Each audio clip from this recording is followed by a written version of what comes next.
주말이 되면 어김없이 네이버 지도를 살핀다. 이번 주에는 어디를 갈까? 지도하면 이쪽 저쪽을 손가락으로 비빈다. 그러다가 남동쪽 끝에서 침착맨의 표현을 빌리자면 굉장히 폭력적인 장면이 눈에 들어온다. 이건 분명 지도인데 뜬금없이 사람의 손 모양이 지도 한쪽에 떡하니 자리 잡고 있다. 땅 위에서 솟아난 것 같기도 하고 또 하늘을 떠받치고 있는 모습 같기도 하고 또 하늘에서 떨어지는 무언가를 받아내려고 기다리고 있는 것 같기도 하다. 그 자극적인 손 모양의 정체는 바로 포항에 자리하고 있는 이곳이다. 경주 또는 포항 쪽으로 갈 때는 굉장히 많은 고민을 하게 된다. 그 이유는 고민의 수만큼 경로가 다양하기 때문이다. 크게는 다음과 같다. 비교적 한산하고 안전한 쪽은 무고동을 지나서 범서, 두동 등을 지나는 경로가 되겠다. 또 하나의 큰 갈림길은 태화강역으로부터 울산공항, 호계, 외동을 지나는 길이다. 이 길은 다차로가 쭉 뻗어있는 대신 대형 트럭들이 줄지어 가기 때문에 상당히 위험하다. 뿐만 아니라 극심한 교통체증이 예상된다. 그럼에도 불구하고 가장 강력한 장점은 그 교통체증을 뚫고 나면 간포, 구룡포 등 아름다운 해안을 따라 달릴 수 있다는 점이다. 오늘은 후자를 택하기로 했다. 과거 영상에서 댓글을 달아주신 분 중에 북구, 호계 쪽에 계신 분이 있다 해서 왠지 모르게 친근감이 느껴졌기 때문이다. 하지만 난 그 선택을 후회하게 됐다. 아니 대한민국에 차선을 변경해 오는 차에 떠밀려서 옆 차선으로 갈아타야 하는 경우가 있는지 이번에 처음 알게 되었다. 아니 너무 황당해서 뒷상황이 어떻게 됐는지 다시 한번 확인해본다. 사방이 막혀있어 그 자리에 세울 수도 없고 버스가 들어오기 전에 먼저 가자니 이미 버스 앞부분이 차선을 점거해버렸다. 왼쪽 차로에서는 뒤에서부터 계속 차가 오는데 무리하게 차선을 변경하다가 사고가 나면 내 몸만 부서질 거 아닌가. 대체 나더러 어디로 가라고 이렇게 밀어붙이는지. 아무리 뒤를 돌아봐도 나의 이 억울한 상황을 알아주는 이가 없다. 이 흥분이 가시지 않아서 숨을 헐떡이고 있다. 이윽고 찾아온 현타. 곤란한 상황에서 차선 변경을 하는데 멀찍이 기다려준 뒷차가 너무 고마웠다.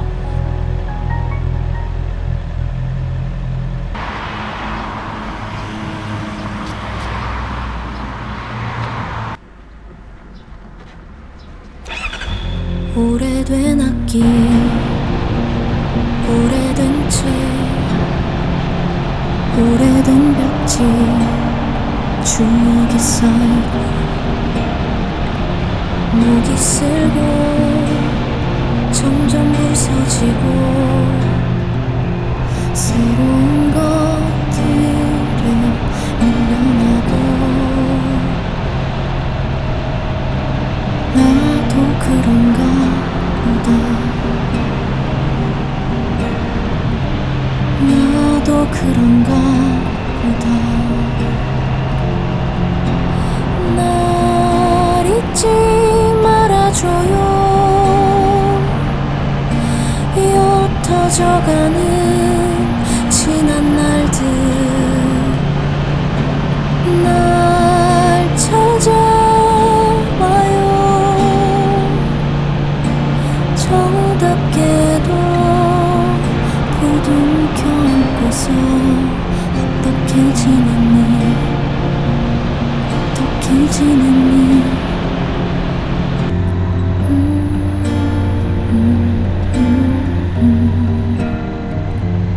오래된 주법, 오래된 멜로디, 꼰대라는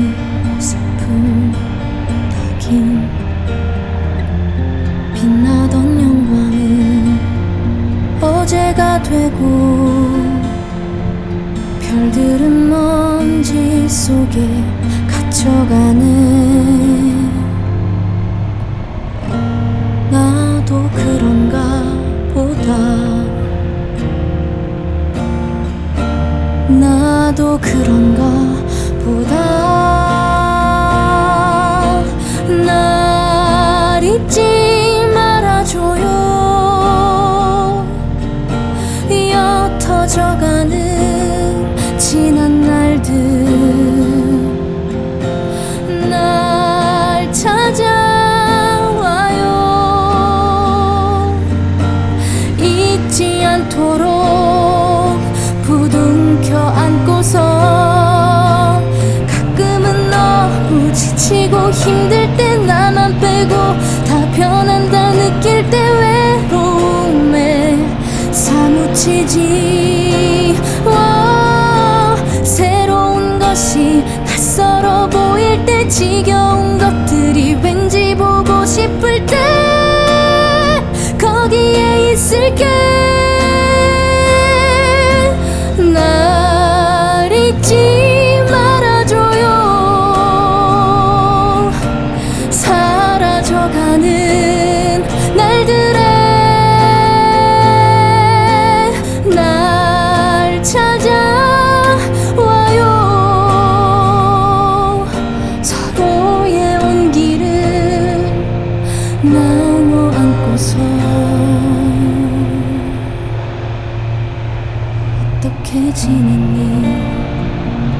어떻게 지냈니? 어떻게 지냈니? MBTI와 바이크 운전의 상관관계. INFJ, 나의 MBTI. 운전 그 자체가 스트레스. I가 내향형인 것은 다들 잘 알 것이다.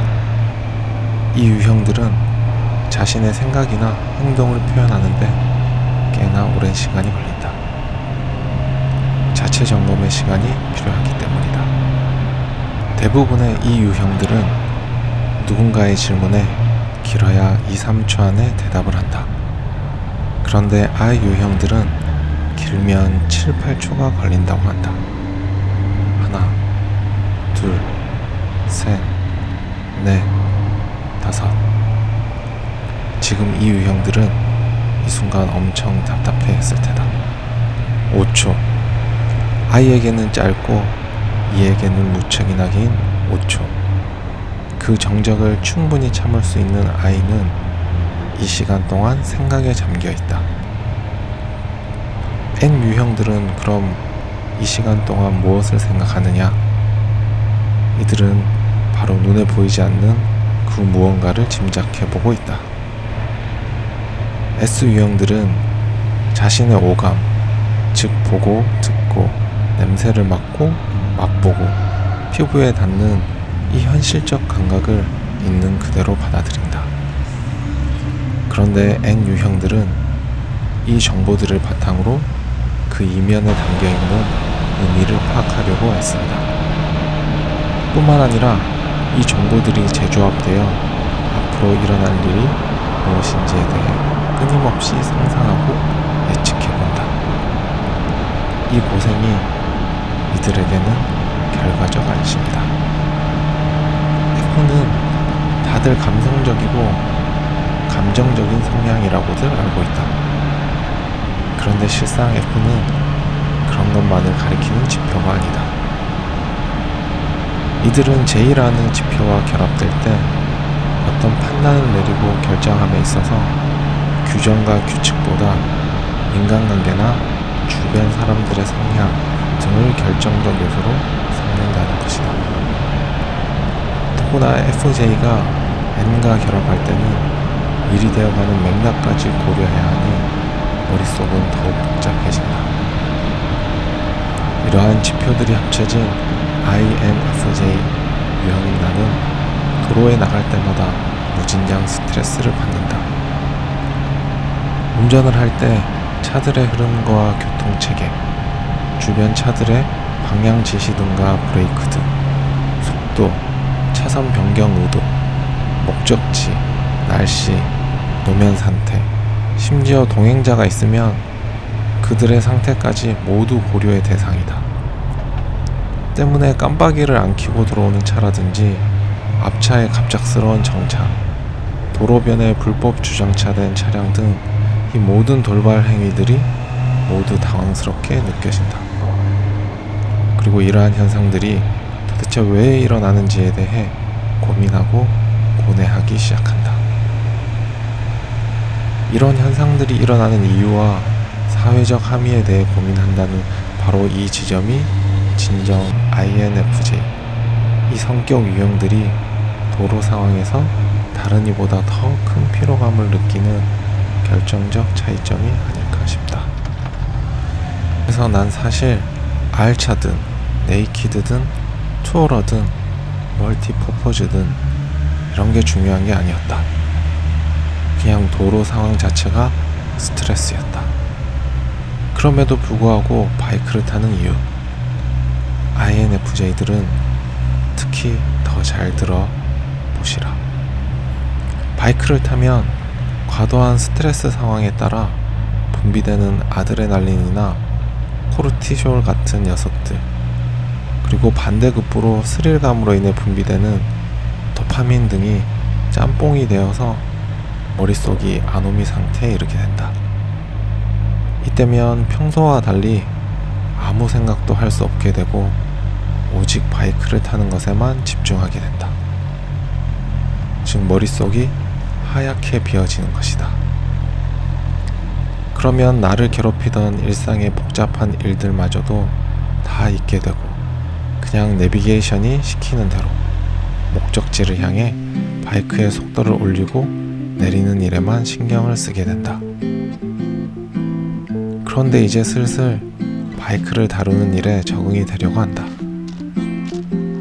다시금 잡생각이 등장하려 하는 것이다. 그래서 고민이다. 다른 한편으로는 스포츠 성향에 가까운 바이크로 장거리를 갈 때 신체가 도저히 못 버티겠다고 비명을 지르고 있다는 것도 깨닫게 되었다.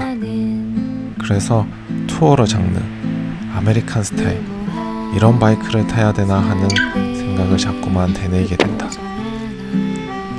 이미 바이크라는 취미에 푹 빠져버렸으니 차라리 여유롭게 주변 상황을 살피며 천천히 가자는 그런 생각들 말이다.